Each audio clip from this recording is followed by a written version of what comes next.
Pues hola a todas y todos, mi nombre es Pedro Cano, padre de Día, mi proyecto Campurquet, aquí en Ibiza, miembro del GEA, el Grupo de Educación Alternativa de la isla de Ibiza, miembro de la cooperativa Madres y Padres de Día Ibiza y miembro de nuestra querida Red Nacional de Madres y Padres de Día que hace posible este encuentro. Hoy tenemos con nosotros a Sonia Clías, que es un placer tenerla aquí. Así que nada, cuando quieras, pues vamos para ello. Si quieres hacer presentación o si no, vamos directamente a las preguntas. No, yo te sigo a ti. Sí, Vale, genial. Gracias por la propuesta. Ya, cuando quieras puedes empezar. súper. Pues bueno, la primera pregunta habla un poco de experiencia y valor en la primera infancia. Y diría, como profesional, ¿cómo calificarías o qué destacarías de la importancia en la primera infancia?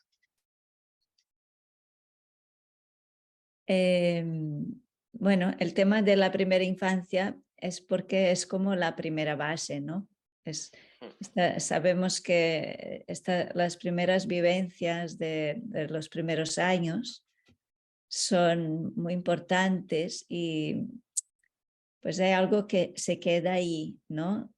Como impregnado y muchas veces desde lo inconsciente, porque no pueden acceder a una memoria consciente, pero las experiencias están ahí. Eh, y entonces todo, o sea, uno no puede pretender controlar qué es lo que le va a pasar en la vida de una persona luego, después, ¿no? Entonces, ¿cómo decir, vale, qué base, qué, cómo podemos dar una base muy firme para que esta persona pase lo que pase en su vida, que esto no controlamos, externamente, internamente, la vida es muy dinámica, ¿no? Pero puedo intentar dar desde la educación una primera base que, bueno, para hacerlos lo más resilientes posibles, ¿no? A todo lo que vendrá luego. Sí, sí, es como un compendio de todo, ¿no? Pero al final esa resiliencia es como, hay un contenido dentro. Mm, Unas experiencias, ¿no? Que mm, te permiten, bueno, pisar firme y seguro o ir, ¿no? Tambaleando así, mm, de- mm. entendiendo que, claro, cada uno es como es y cada uno es distinto. Habrán niños más sensibles, otros más impulsivos, ¿no? Cada uno con su manera de ser, pero dentro de su propia manera de ser, algo que le dé un centro y una seguridad de que ser tal como es bastante bueno, ¿no? Pues bueno, si quieres pasamos a necesidades, que yo creo que también está por ahí. Si hablamos de necesidades del niño, entendiendo estas como vitales, ¿cuáles destacarías o crees importantes para profundizar más?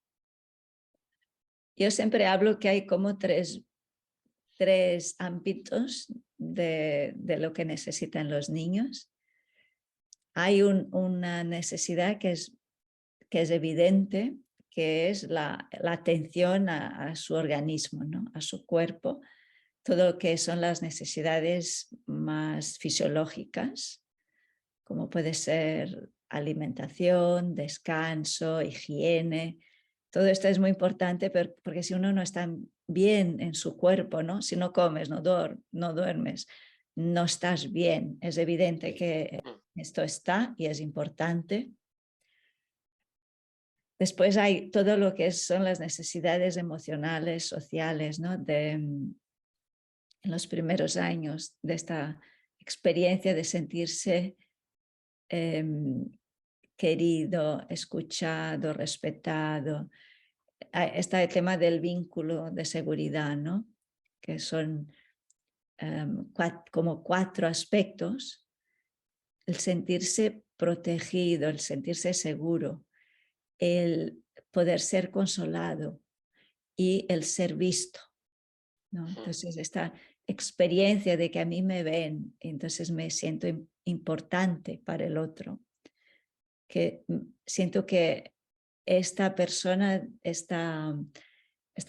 que es una referencia para mí me proporciona seguridad, me siento protegido y cuando las cosas van mal encuentro consuelo, ¿no? Y mira que hablamos de temas emocionales y el vínculo es un poco distinto del amor, Sí, ¿eh? Porque sí. a lo mejor dices, ¿qué necesitan? Amor. Bueno, depende de lo que entendamos por ahí, porque hay adultos que quieren con locura a un niño, pero no son capaces de ofrecerles esta experiencia, por ejemplo, ¿no? De protección, seguridad, de que lo vemos y darle consuelo. No es tan evidente. Entonces, esta experiencia real y concreta, ¿no? de vínculo, de sentirse escuchado, visto, respetado, etc. Entonces, como el cuidado a su cuerpo, una experiencia satisfactoria emocional y luego un tercer blog que sería todo lo que mi Pickler trae, que en su momento era muy nuevo, también sería la necesidad de desplegar todo un potencial de desarrollo autónomo. La neurociencia también nos habla de esto, que lo ideal es cuando hay un vínculo de seguridad acompañado de una experiencia de autonomía. Y la autonomía no es saber poner los zapatos.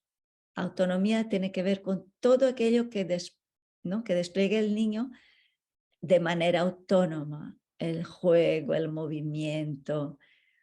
Entonces aquí necesitan mucha libertad y que el adulto tiene que posibilitar esta experiencia del niño, de juego libre, movimiento libre, para que pueda desplegar todo este potencial. Entonces serían como estos tres bloques. Si siempre miramos los tres aspectos y miramos de que estén en equilibrio, creo que es difícil equivocarse. Sí, y cuando hablas, por ejemplo, en cuanto al ser visto, ser observado, me ha venido un poco como que lo vemos un poco como desde fuera hacia adentro, pero ¿no podría ser esto también propiocepción del niño, de alguna manera? O sea, el niño al final, ese ser visto provoca también algo dentro de él, ¿no? Claro. Claro. Es lo que sorprende, que, o sea, una de las 4 características de la experiencia satisfactoria de relación es que me vean. Sí, sí. Esa Pero la atención y presencia. propiocepción es un poco distinto, es la autoimagen que construye el niño desde la información que le llega desde su propio cuerpo, ¿no? La propiocepción es Claro. la percepción de la musculatura, de las articulaciones, etc. Entonces hay una parte que construyó esta autoconciencia del esquema corporal, pero lo otro tiene que ver más con la autoestima, ¿no? Una cosa es ser consciente de mi propio cuerpo y otra distinta es sentirme valorado, sentirme importante para el otro, que entonces me sube a la autoestima. Sí, iba más en ese sentido de ese conocer mi cuerpo, ese conocerme en mí, esa propiocepción también viene dada por el reconocer del otro en el cómo haga también con él y conmigo, ¿no? Me parece que es como una retroalimentación, que antes igual no lo habría pensado y de repente como que me ha venido, me ha parecido muy interesante esa retroalimentación. Y luego también me pareció muy interesante al respecto de este amor. En cuanto a, creo que era Boris Cyrulnik también había hablado un poco de esto, que como esa diferencia de apego o amor, ¿no? Me parece también muy interesante. Sí, Mm. a lo mejor das, ¿no?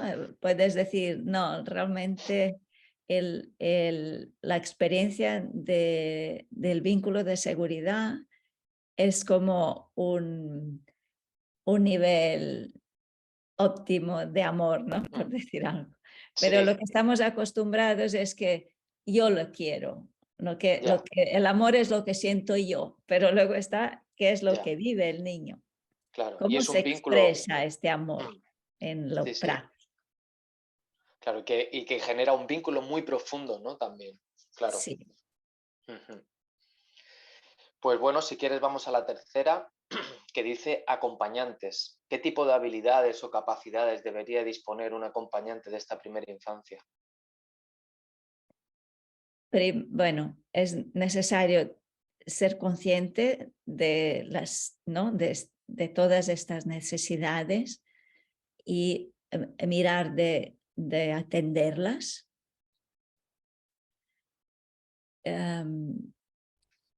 Yo creo que es muy importante y es algo que es difícil hoy en día, la capacidad de estar presente. Hmm, Tú que estás con niños lo sabes, ¿no? hmm, Cómo cambia cuando somos capaces de estar aquí ahora contigo, te escucho, conecto.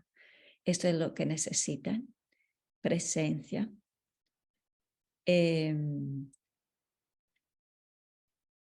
el adulto necesita también un trabajo de autoconocimiento, de, ¿no? de control de sus propias emociones, una gran capacidad empática. Em, yo siempre digo que es muy importante cuidar el nivel de estrés del adulto que acompaña a niños, tanto a nivel familiar como a nivel profesional, hmm. porque si el adulto está estresado, esto lo pagan los niños, porque no controlas y sale lo que sale, ¿no? Mm, Entonces, la capacidad de autocuidarse también para estar en buenas condiciones. Por ejemplo, hay cosas muy básicas como necesitas tener energía vital, mm, necesitas poder gestionar el tiempo para, ¿no? para tener tiempo mm. eh, y estar presente. Diría que conocer muy bien las etapas, formarse, pero hay toda una parte que es de trabajo personal. Total, Y buscar también buenos modelos e inspiraciones, ¿no? En personas que, esto lo he buscado yo también, buscar personas referentes que han hecho camino antes de ti y que te puedan transmitir em, esta práctica en lo concreto, total.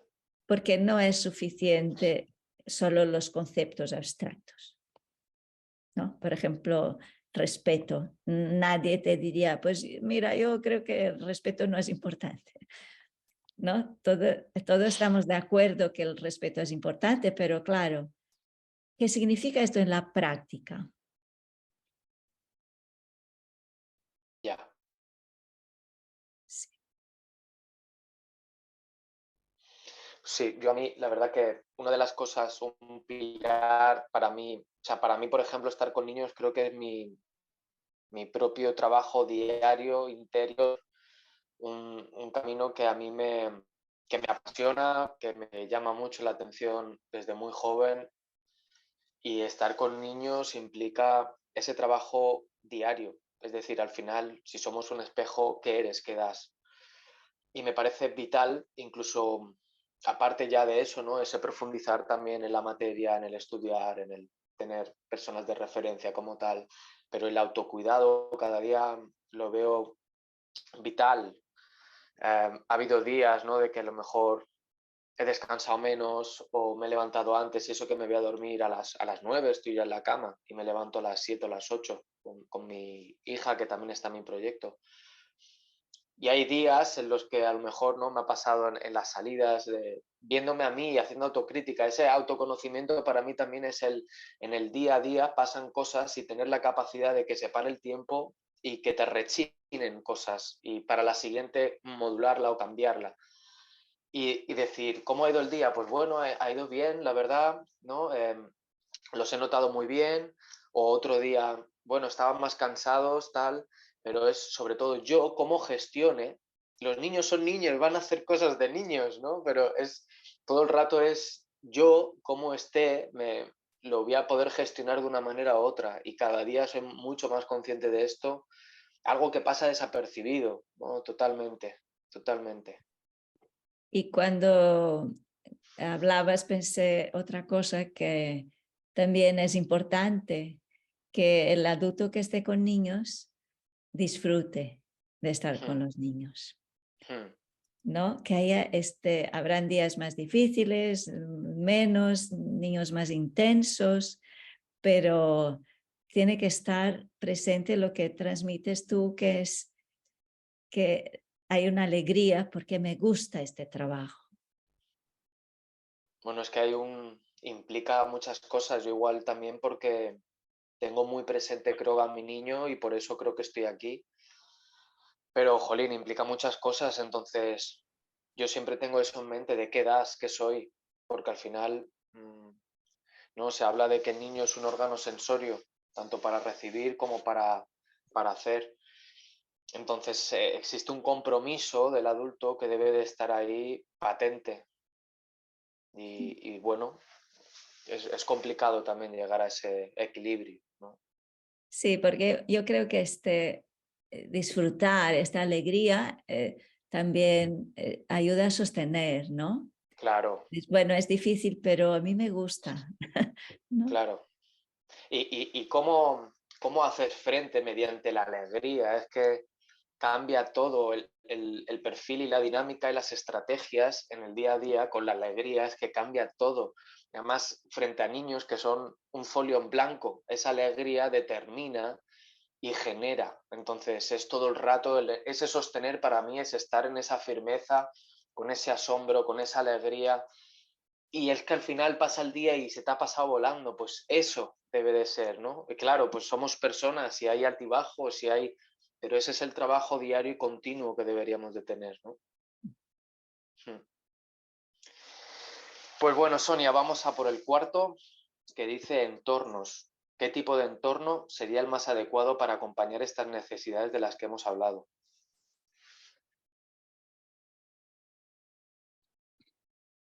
Yo repito mucho en mis formaciones de que hemos dado el nombre de escuela infantil a, a, a espacios educativos que acogen niños, ¿no? Ya. De primero o segundo ciclo de educación infantil, 0-3 o 3-6, Hmm. y que nunca deberíamos haber dado este nombre de escuela, Fíjate, porque lo último que necesitan es un ambiente escolar. ya. Y justo anteayer hablaba de esto en una formación y entonces una maestra me dice, bueno, pero estamos dentro del ámbito de la educación. Y yo decía, claro, pero la educación no tiene por qué ser escolar para ser digna, ¿no? Entonces, reconciliarse con la realidad de los niños de infantil, que lo último que necesitan es una escuela. Y no ser una escuela en absoluto deja de ser educación. Claro. Porque si volvemos a las tres necesidades más vitales, o sea, el cuidado al organismo, al cuerpo, no está previsto en una escuela. Es totalmente secundario. Entonces, ¿qué entorno? Un entorno que tenga en cuenta los ritmos, la alimentación, el descanso, ¿no? O sea, cosas como que no pasen frío ni calor, ni sed, ni hambre, que no acaben agotados. O sea, todo esto es importantísimo. Luego, el tema de la atención, ¿no? A 0,3, momentos de atención individualizada, ¿no? En que los niños en esta etapa, para ellos no existe un grupo. Es como siempre es de tú a tú, ¿no? El otro día hablábamos, por ejemplo, que cuando explicas un cuento, que hay niños que se levantan y se acercan, ¿no? Y entonces a lo mejor les dicen, sentad porque si no, los otros no ven. Como si ellos pudieran tener la perspectiva del grupo, de que si me pongo de pie hay otros niños que no ven, pero para ellos porque se acercan, porque solo existe tú y yo ahí. Me estás explicando el cuento a mí, no soy un grupo. Claro. Entonces, este tú a tú, ¿no? Importantísimo, porque si no, no puede haber una experiencia satisfactoria de social emocional en esta etapa. Total. Aunque no es malo que tengamos un pequeño grupo de niños, pero entender que cada uno de ellos necesita una experiencia de atención privilegiada. Entonces, esto tampoco está previsto en una escuela, también es secundario. Y luego todo el tema del desplegar. Entonces, tiene que ser un entorno que acoja el movimiento libre, el juego libre, que lo acoja y lo alimente con buenos materiales, buenos espacios, para dar una expresión máxima a todo este grande potencial que tiene. Y ahora hay un poco más de conciencia, pero de entrada, una escuela es donde los niños van para que se les enseñen cosas. Entonces tampoco está contemplado este juego libre, movimiento libre, etc. Entonces, bueno, sería un poco eso.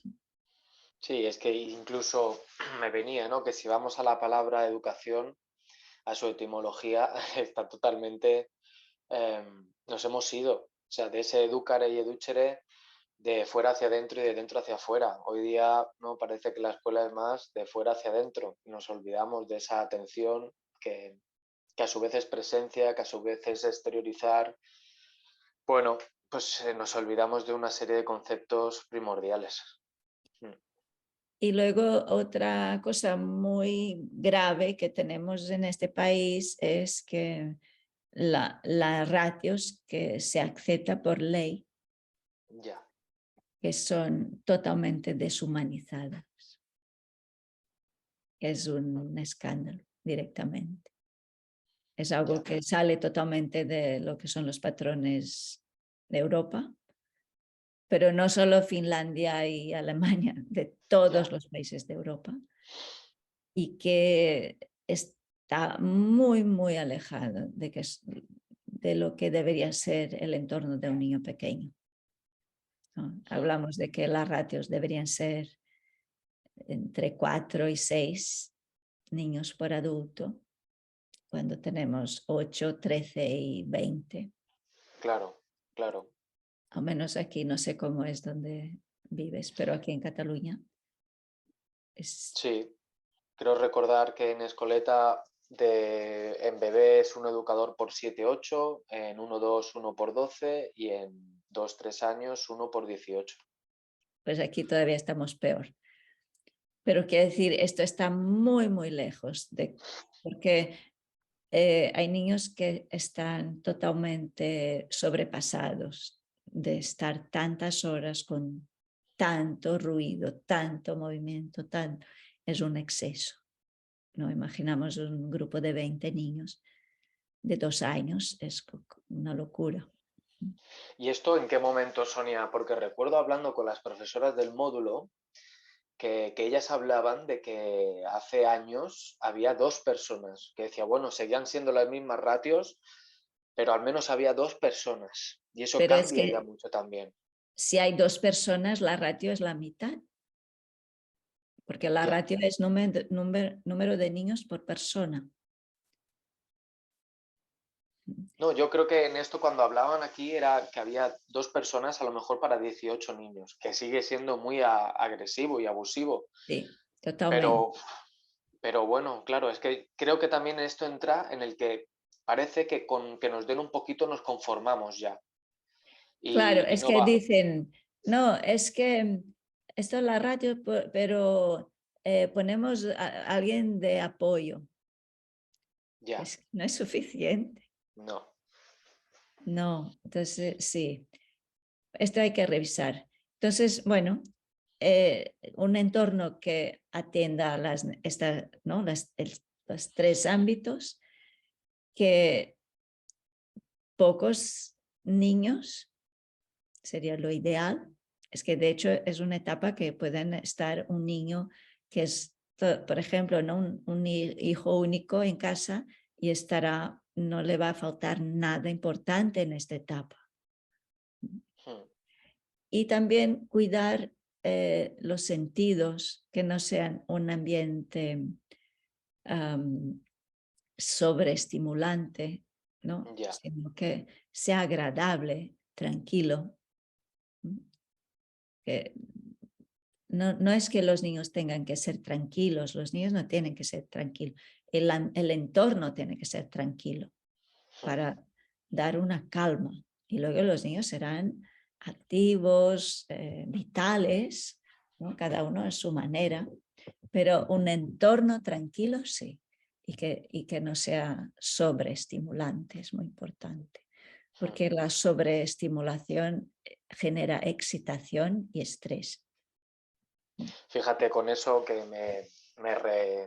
me viene bueno, que está más que comprobado que en espacios donde simplemente el sentir, el ver verde, el poder experimentar y vivenciar eso ya rebaja los niveles de cortisol, ¿no? Sí, Y cómo deshumanizamos también esos entornos donde los propios niños van a estar, sin tener en cuenta.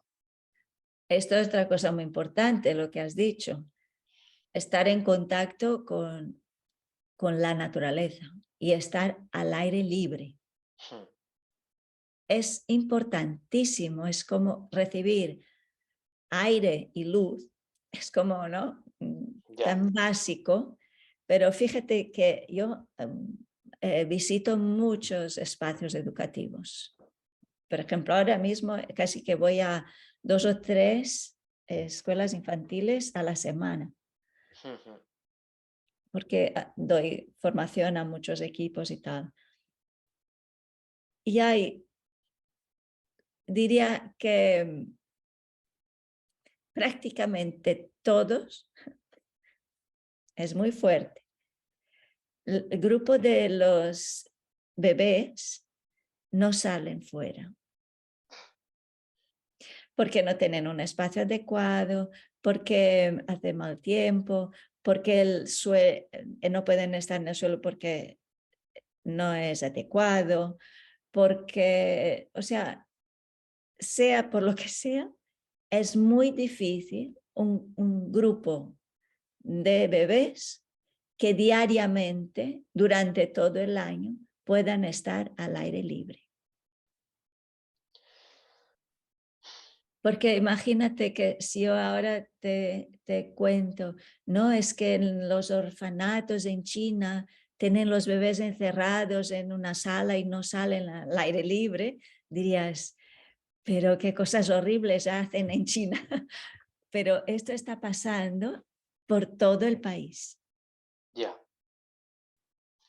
Y es un día, 2 días, 5 días, un año. ¿No? Y dicen, no, cuando haga mejor tiempo en primavera saldrán. ¿Y cuántos meses han pasado encerrados? Ya. Lo curioso de todo esto es al final que estemos hablando en este término de espacios que están para el cuidado de estos menores. Entonces deberían de ser, o cada uno se visualiza o imagina espacios adaptados y preparados, acondicionados para el desarrollo de estos menores, ¿no? Entonces, ¿qué está ocurriendo? ¿No? Parece el teléfono roto, no llega la información. ¿Cómo se acepta entre todos? O sea, ¿no? Las maestras que están a cargo de los niños, los bebés lo ven como normal, las familias también. Y digo, ¿y dónde está la gente de salud? Ya. Los pediatras no tienen nada que decir. Después dicen que tenemos niveles de vitamina D tan bajos. Claro, estaba pensando lo mismo. Es como tan básico. Hmm. Y hasta esto no, son como, están invisibilizados Hmm. los niños pequeños. Sí, hay como una normalización a la deshumanización. Cada vez es como que lo veo más patente y estamos normalizando eso, que si nos dan un poquito es como, bueno, pues, ¿no? ¿Y dónde queda al final? Hmm. Muy interesante, menudos melones.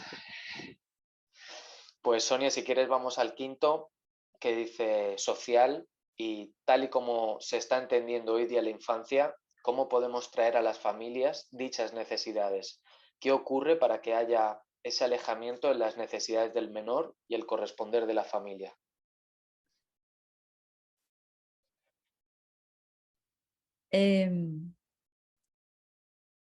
Bueno, porque yo creo que nos arrastran, ¿no? Somos arrastrados por historias Sí. que no somos conscientes y que nos llevan a estar en un estado constante de agotamiento, estrés, ¿no? Siempre vamos cansados, no tenemos tiempo, vamos estresados, muy ¿cómo se llama esto? Que no estamos centrados, muy dispersos, ¿no? Y claro, cuando estamos así es muy difícil. Y entonces como es muy importante desarrollar una conciencia de lo que está pasando, de lo que es necesario y plantarse. Es como que me tengo que plantar y decir, no, es que no quiero ir por ahí. No quiero dejarme llevar en esta dirección, pero no es tan fácil, porque la inercia es brutal. Ya. Ya. Por ejemplo, ¿no? Con lo que ha pasado con las nuevas tecnologías, que ahora hay este recurso que es tan fácil y tan inmediato y que permite que mi hijo esté como hipnotizado y le puedo dar de comer, le puedo llevar en coche, le puedo hacer, y puedo ir a un restaurante, puedo hacer cualquier cosa y él estará ahí quieto, callado y tal. Y cuando tengo que hacer algo que no le gusta, le pongo una pantalla y entonces se deja hacer. Y es tan fácil y tan tremendo. Entonces, bueno, no es fácil. No es fácil, pero hay que poner mucha conciencia. No, y yo creo que incluso, o sea, lo que está claro es que las familias al final dan desde el máximo amor y desde lo que creen que es necesario en cada momento, en cada instante. Pero O sí que lo es que cierto, pueden. o lo que pueden, o lo que Exacto. pueden, o lo que pueden. Pero sí que es cierto, pues al final que es complejo, también es depende de dónde estés, en qué círculos, unos dicen unas cosas, otros otras. Yo sobre todo lo que veo y echo en falta es, ¿qué opinas tú? No, tú como ser que ha venido aquí, que tiene un instinto, que se le ha despertado frente a esto, frente al otro, ¿no? ¿Qué opinas, no? Que siempre estamos mirando a esa información que desinforma o al que dice uno, al que dice el otro, pero acallamos al final también nuestra voz a la hora de hacer. Y eso, pues es más fácil, no pienso tanto, doy esto o lo otro y el niño desaparece, ¿no? Que al final luego también lo piensas y dices, caray, ¿qué clase de personas estamos generando para el futuro de mañana también, ¿no? Como personas pasivas que, no sé, yo me quedo muchas veces ahí planteando también eso. No es fácil porque queremos hacer algo distinto de lo que, ¿no? de lo que se ha hecho tradicionalmente, pero esto nuevo está por construir. Hmm. Y ahora además las personas tienen necesidad de tomar decisiones por uno mismo, entonces te informas, ¿no? Pero claro, hay tanto, Ya. hay tanto y cómo sabes lo que es bueno y lo que no, cuando hay tantas cosas virales que Hmm. no tienen ninguna base de nada. Es alguien que ha tenido una idea y se ha hecho viral y de repente todo el mundo empieza a educar a los niños de una manera y dices, Pedro, ¿pero qué pasa? Ya. ¿Cómo? Pero si esto no tiene ninguna base de nada. ¿Quién ha dicho que esto es bueno? Hmm.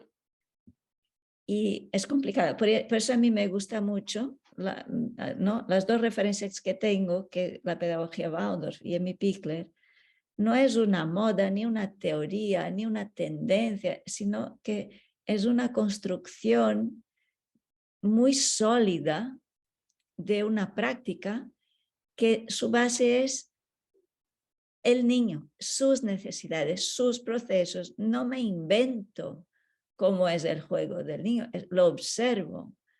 Y Hmm. además no es que observo un día, es que, ¿no? Emmy Pichler sienta las bases, bueno, en los años 30 del siglo pasado, dentro de poco era 6 años. Hmm. Y la pedagogía Waldorf también, ¿no? Entonces, ¿por qué no se hace, por qué no pasa de moda lo que has propuesto? Porque no es una moda, es fruto de la observación directa y de una práctica que se revisa constantemente durante años y años y que tiene unos resultados concretos. Hmm. Ujú. Y bueno, y a la vista está que con todo ese tiempo, tanto Waldorf como Pichler, justamente, yo creo que son también dos puntos de referencia para mí, pues que ahí están, ¿no? Que seguimos encontrando cosas que se estudiaron mediante observación, mediante un sentir o un instinto, están ahí y hoy día, por ejemplo, neurociencia, bueno, otras formas se están viendo aquello que se decía, los resultados y por dónde va todo, no sé, ahí yo también creo en esa forma de hacer, ¿no? Un día veía un post de Instagram que decía, era un vídeo de niños que estaban en movimiento, y decía, niños como era algo como resultado de niños que se aplica el método Pikler. Yo decía, es que no es un método que apliques, esto es lo que hacen los niños, todos y cualquier niño, Ya, si les permitimos desplegar este potencial de movimiento. Eso no es fruto de un método, por eso ya, que... ya. Pues nada, Sonia, tenemos ya la última que me parecía a mí divertida y bueno, pues si la quieres hacer, que es pregunta lo que quieras. Y con todo lo que hemos hablado, ¿te surge alguna pregunta para mí?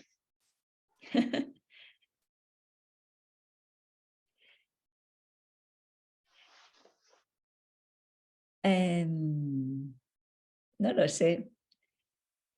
Yo te preguntaría, ¿qué dirías de tu práctica que los niños? ¿Qué es lo que más te da el día a día con los niños? Ya, yo creo que es como lo que había dicho antes. Tengo como siempre he tenido una infancia igual con dificultades, que ya con 22 años de adolescente pues me analicé y pues no sé, pues aparecí de repente haciendo educación infantil, que es una cosa que nunca jamás me había esperado y todo el motor siempre ha sido mi niño, de alguna manera. Entonces, el estar con ellos es constantemente mirar a mi niño, trabajar desde ese niño y también algo, me considero una persona muy resiliente y de alguna manera he sido muy autodidacta en muchos sentidos. He tenido personas también que me han ayudado y han sido personas de referencia y que sin ellas no estaría aquí. Pero de alguna manera he estado siempre muy ligado al arte y ese educare, educere, ¿no? Siempre, antes de reventar, siempre generaba estrategias como para soltar y para mí eso siempre generaba algo mágico tanto de dentro hacia afuera sacarlo como luego verlo y ver qué sentía. Y pese a que son muy pequeños en esta etapa, 0-3, justo ahora tienen ya 2 años, van a cumplir casi 3 años, eh, hay pequeñas cosas en el día a día camufladas que sin ser prácticas o estrategias o sin liarnos desde la mente, en el día a día se pueden dar esas estrategias que yo como niño me tuve que buscar. Me place y me complace muchísimo poder imaginar que esos niños serán adultos el día de mañana y tendrán esas estrategias. A mí eso es una Es cosa que me bonito. emociona. Yo digo que cuando estamos realmente conectados, ¿no? En esta presencia, aquí ahora, nos, nos llegan inspiraciones de Total. qué necesitan y por dónde tengo que ir.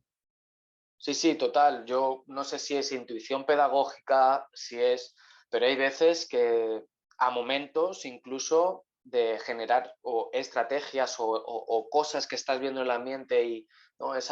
La intervención del adulto, la no intervención del adulto, el adulto está, siempre interviene, entonces hay momentos en los que obviamente está en esa observación o deja más al protagonismo, a la conquista y los procesos del niño. Pero hay momentos a mí también que me pasa esos chispazos que dices, es que sé que voy a hacer esto y me aparto y me alejo y eso funciona solo. En lugar de decirte lo que no tienes que hacer, a lo mejor con un mero acto hay infinitas formas de hacer, ¿no? Y esa intuición a mí es una de las cosas, pero que se genera ahí, tú lo has dicho, en esa atención que a su vez es presencia, ¿no? Cuando uno está involucrado en ese círculo, en esa atmósfera, se da esa, que surge al Magia. momento, es instantáneo. Sí, magia, es que no tiene otro nombre. Dices, ¿cómo me ha venido a mí esto?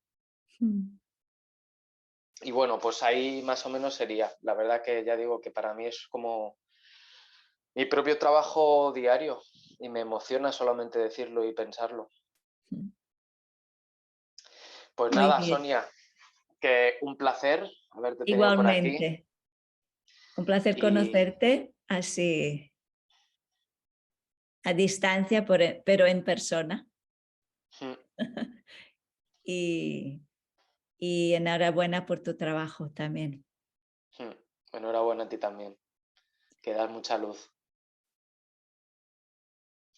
Pues Bueno, nada, muchas gracias a todos los que nos estáis viendo y hasta la próxima.